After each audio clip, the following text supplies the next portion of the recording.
नई दिल्ली में चर्चा आजकल बहुत गर्म है। 2 दिनों से मुलाकातों का दौर चल रहा है। पहले मंगलवार को अमित शाह, राजनाथ सिंह और जेपी नड्डा की मुलाकात हुई और फिर बुधवार को पहले अमित शाह नरेंद्र मोदी से मिले, फिर शाम को जेपी नड्डा से मिले और आज जेपी नड्डा की मुलाकात प्रधानमंत्री मोदी से हुई। प्रधानमंत्री ने कैबिनेट मीटिंग भी टाल दी थी और इसी बीच राष्ट्रपति से भी मुलाकात की और इसीलिए इन बड़े बड़े नेताओं की मुलाकातों को जोड़कर एक नई कहानी बना ली गई। अफवाहों का बाजार गर्म हो गया, लेकिन हमारे पॉलिटिकल एडिटर देवेंद्र पराशर ने इन सारी मुलाकातों की इनसाइड स्टोरी निकाली। तो नई दिल्ली में हो रही सियासी हलचलों का सही मतलब क्या है, देखिए हमारी इस रिपोर्ट में।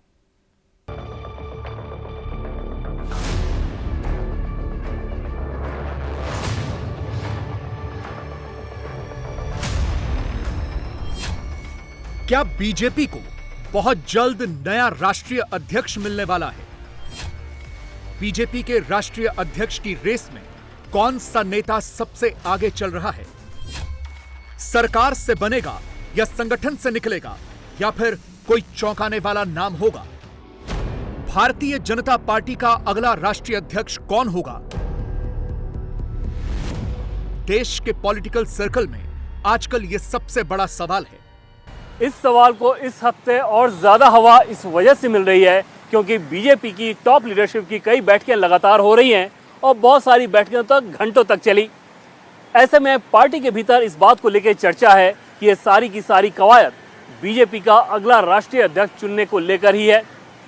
कुछ राज्यों के प्रदेश अध्यक्ष के चुनाव होने बाकी हैं, उनका चयन कर लिया जाएगा और उसके साथ ही राष्ट्रीय अध्यक्ष के लिए चुनाव की प्रक्रिया शुरू कर दी जाएगी। वैसे तो बीजेपी के वर्तमान अध्यक्ष जेपी नड्डा का कार्यकाल बहुत पहले ही खत्म हो गया था। पार्टी लगातार नए अध्यक्ष का चुनाव टाल रही थी, लेकिन इसी हफ्ते लगातार टॉप लीडरशिप की मीटिंग्स ने फिर से यह सवाल खड़ा कर दिया है कि क्या यह पूरी कवायद पार्टी का नया अध्यक्ष चुनने के लिए हो रही है। सबसे पहले मंगलवार को यह अटकलबाजी चलनी शुरू हुई कि बीजेपी में कुछ बड़ा होने वाला है और इसके पीछे वजह थी बीजेपी राष्ट्रीय अध्यक्ष जेपी नड्डा के घर पर होने वाली एक अहम बैठक। जैसे ही लोगों को इस बात की जानकारी मिली कि नड्डा के साथ गृह मंत्री अमित शाह और रक्षा मंत्री राजनाथ सिंह जैसे नेता भी मौजूद हैं, ये चर्चा जोर पकड़ने लगी। लेकिन हकीकत कुछ और थी। मंगलवार को ही उस बैठक का राष्ट्रीय अध्यक्ष के चुनाव प्रक्रिया से कोई लेना देना नहीं था। वो एक ग्रुप ऑफ मिनिस्टर्स की बैठक थी जिसमें इन नेताओं के अलावा वित्त मंत्री निर्मला सीतारमण और पीयूष गोयल जैसे नेता भी मौजूद थे। ये जीओएम नियमित तौर पर बैठते रहती है और तत्कालीन राजनीतिक मसलों पर चर्चा करती है। लेकिन बीजेपी में मुलाकातों का यह दौर खत्म नहीं हुआ, बल्कि इसके बाद शुरू हुआ। असली खेल हुआ बुधवार से। बुधवार 16 अप्रैल को पार्टी के वरिष्ठ नेताओं की मुलाकातों के बाद पार्टी के भीतर इस बात को लेकर और ज्यादा चर्चा होने लगी कि गंभीर मंथन चल रहा है। सबसे पहले बुधवार को गृह मंत्री अमित शाह प्रधानमंत्री नरेंद्र मोदी के साथ मिले। उसके बाद शाम में गृह मंत्री अमित शाह के पास बीजेपी के राष्ट्रीय अध्यक्ष जेपी नड्डा पहुंचे थे। आज सुबह बीजेपी अध्यक्ष जेपी नड्डा प्रधानमंत्री से मिलने गए। लाजमी तौर पे इन बैठकों के बारे में आधिकारिक तौर पे कुछ भी नहीं बताया गया, लेकिन पार्टी के भीतर इस बात को लेकर चर्चा चल रही है कि सब कुछ अगले राष्ट्रीय अध्यक्ष की दिशा में ही जा रहा है। अब यह तो साफ है कि बीजेपी के टॉप नेताओं की ये मुलाकातें किसी बड़े फैसले को लेकर ही हुई हैं। और बीजेपी में इस वक्त इससे बड़ा सवाल क्या होगा कि अगला राष्ट्रीय अध्यक्ष कौन? राष्ट्रीय अध्यक्ष से पहले बीजेपी को कई प्रदेश अध्यक्ष भी चुनने हैं, जिनमें ये प्रमुख राज्य हैं कर्नाटक, उत्तर प्रदेश, पश्चिम बंगाल, उत्तराखंड, गुजरात, मध्य प्रदेश, तेलंगाना, महाराष्ट्र, हरियाणा और हिमाचल प्रदेश। इन सभी राज्यों में बीजेपी को नए प्रदेश अध्यक्षों का चुनाव करवाना है।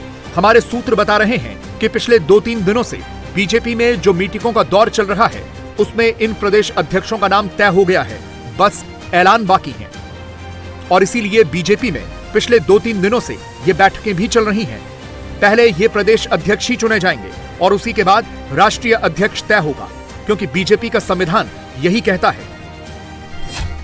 बीजेपी के संविधान के मुताबिक राष्ट्रीय अध्यक्ष का चुनाव तभी कराया जा सकता है जब देश के कम से कम आधे राज्यों के प्रदेश अध्यक्षों के चुनाव हो जाएं। इन राज्यों में संगठन चुनाव संपन्न हुए बिना राष्ट्रीय अध्यक्ष का चुनाव संभव नहीं है। बीजेपी के संविधान के मुताबिक राष्ट्रीय अध्यक्ष के चुनाव के लिए निर्वाचक मंडल बनाना पड़ता है, जिसके सदस्य राष्ट्रीय परिषद और प्रदेश परिषद के सदस्य होते हैं। इसमें राज्यों की राष्ट्रीय परिषद में हिस्सेदारी करीब 50% है। ऐसे में जब तक संगठन चुनाव नहीं होते तब तक ना तो राष्ट्रीय परिषद का कोटा भरा जा सकेगा और ना ही निर्वाचक मंडल ही बनाया जा सकेगा। इसीलिए बीजेपी में इस वक्त सबसे पहले प्रदेश अध्यक्षों और संगठनों का चुनाव महत्वपूर्ण है। जब एक बार प्रदेश अध्यक्षों का चुनाव पूरा हो जाएगा तो फिर बीजेपी राष्ट्रीय अध्यक्ष चुनने की तरफ आगे बढ़ेगी। लेकिन हमारे सूत्र बता रहे हैं कि यह प्रक्रिया बहुत जल्द होने वाली है। बीजेपी की संसदीय कमेटी ने 13 मार्च को जेपी नड्डा के कार्यकाल को 40 दिन का विस्तार दिया था। इस तरह से 23 अप्रैल को यह समय पूरा हो रहा है। वैसे जेपी नड्डा पहले से ही एक्सटेंशन पर चल रहे थे। जेपी नड्डा जनवरी 2020 से राष्ट्रीय अध्यक्ष के रूप में काम कर रहे हैं। पार्टी संविधान के मुताबिक उनका कार्यकाल जनवरी 2023 में खत्म हो गया, लेकिन लोकसभा चुनाव समेत कई बड़े चुनावों के मद्देनजर उनका कार्यकाल आगे बढ़ा दिया गया। फिर लोकसभा चुनावों के बाद जेपी नड्डा कैबिनेट मंत्री बन गए। फिर महाराष्ट्र, हरियाणा और दिल्ली जैसे राज्यों में चुनाव थे तो अध्यक्ष का चुनाव लटक गया। ये लगभग तय माना जा रहा है कि बीजेपी अब अपना अगला राष्ट्रीय अध्यक्ष चुनने की प्रक्रिया के फाइनल स्टेज पर है, यानी कि टॉप गियर लगाया जा चुका है। सबसे बड़ा सवाल ये है कि आखिर कौन होगा बीजेपी का अगला राष्ट्रीय अध्यक्ष। बहुत सारे नाम आप अखबारों में देखते होंगे, टीवी पर सुनते होंगे, सोशल मीडिया पर देखते होंगे, लेकिन आज हम आपको बताएंगे कि आखिर कौन से वो नाम हैं जो कि बहुत गंभीरता के साथ राष्ट्रीय अध्यक्ष के लिए विचार किए गए हैं। किन नामों को आगे बताया जा रहा है, किन नामों को पिछड़ा बताया जा रहा है और उन आगे वाले नामों के पीछे वजह क्या है, और जिन नामों को पिछड़ते हुए बताया जा रहा है उसके पीछे कहानी क्या है। हमारी जानकारी के मुताबिक बीजेपी के अगले अध्यक्ष की रेस में 3 नाम सबसे आगे चल रहे हैं। पहले हैं केंद्रीय वन एवं पर्यावरण मंत्री भूपेंद्र यादव, दूसरे हैं केंद्रीय शिक्षा मंत्री धर्मेंद्र प्रधान, तीसरे हैं केंद्रीय आवास और शहरी विकास मंत्री मनोहर लाल खट्टर। हालांकि एक नाम केंद्रीय कृषि मंत्री शिवराज सिंह चौहान का भी चल रहा है, लेकिन उनके बीजेपी का अध्यक्ष बनने की संभावना जरा कम लगती है। अब आपको विस्तार से बताएंगे कि भूपेंद्र यादव, धर्मेंद्र प्रधान और मनोहर लाल खट्टर बीजेपी के अगले अध्यक्ष क्यों बनाए जा सकते हैं, इनके पक्ष में क्या बातें हैं और वो क्या तर्क हैं जो इनके खिलाफ जा रहे हैं, यानी कुल मिलाकर किस आधार पर इनका चयन हो रहा है। तो सबसे पहले बात सबसे सीनियर लीडर मनोहर लाल खट्टर की, जो मोदी के सबसे खास हैं, उनकी कैबिनेट के साथी हैं, केंद्रीय आवास और शहरी विकास मंत्री हैं, बिजली मंत्रालय का भी प्रभार संभाल रहे हैं। मनोहर लाल खट्टर के लिए सबसे अहम बात यह है कि वो प्रधानमंत्री मोदी और संघ की पसंद बताए जाते हैं। प्रधानमंत्री मोदी के साथ तो युवा अवस्था में ही वो जमीन पर काम कर चुके हैं। यही नहीं, इस वक्त राष्ट्रीय स्वयंसेवक संघ के सह सर कार्यवाह अरुण कुमार के साथ भी खट्टर काम कर चुके हैं। अरुण कुमार वो कड़ी हैं जो बीजेपी और संघ के बीच में समन्वय देखते हैं। इसीलिए ये कहा जा रहा है कि मनोहर लाल खट्टर को बीजेपी का अगला अध्यक्ष बनाया जा सकता है। लेकिन खट्टर साहब का वरिष्ठ होना ही उनकी सबसे बड़ी डिमेरिट है। अगले महीने वो 71 साल के पूरे हो जाएंगे और यही उम्र उनके लिए बाधा बताई जा रही है, क्योंकि बीजेपी का अध्यक्ष होने का मतलब है दिन रात 24/7 पार्टी के लिए काम करना। जो भी अध्यक्ष होगा उसी के नेतृत्व में 2029 का अगला लोकसभा चुनाव होगा और तब तक आने वाला हर विधानसभा चुनाव भी उसी अध्यक्ष के नेतृत्व में होगा। इसीलिए बीजेपी के अध्यक्ष की जॉब में मेहनत सबसे बड़ी रिक्वायरमेंट है और दूसरी तरफ बीजेपी खुद को नेक्स्ट जनरेशन की पार्टी बताती है। तमाम प्रदेशों में बीजेपी ने अपना नेतृत्व बदलकर युवा हाथों में सौंपा है। तो ऐसे में क्या किसी 71 साल के व्यक्ति को बीजेपी अपना अध्यक्ष बनाएगी? इन सारी अटकलों, कयासों और खबरों से अलग मनोहर लाल खट्टर अपना मंत्री होने का फर्ज निभा रहे हैं। आज वो दिल्ली के सदर बाजार और चांदनी चौक व्यापार मंडल के प्रतिनिधियों के साथ मिले। यही बीजेपी के नेताओं की खासियत भी है, जब जो जिम्मेदारी मिलती है उसे निभाते हैं। लेकिन बीजेपी के अगले अध्यक्ष की रेस में अगले शख्स भी एक कैबिनेट मंत्री ही हैं, केंद्रीय शिक्षा मंत्री धर्मेंद्र प्रधान। उनकी दावेदारी मनोहर लाल खट्टर से ज्यादा मजबूत बताई जाती है। धर्मेंद्र प्रधान नरेंद्र मोदी और अमित शाह की टीम के एक भरोसेमंद सदस्य हैं। बड़े ओबीसी नेता भी हैं, तो अध्यक्ष बने तो सीधे मैसेज ओबीसी वाली पॉलिटिक्स के लिए भी होगा। बचपन में ही 14 साल की उम्र में एबीवीपी से जुड़ गए थे।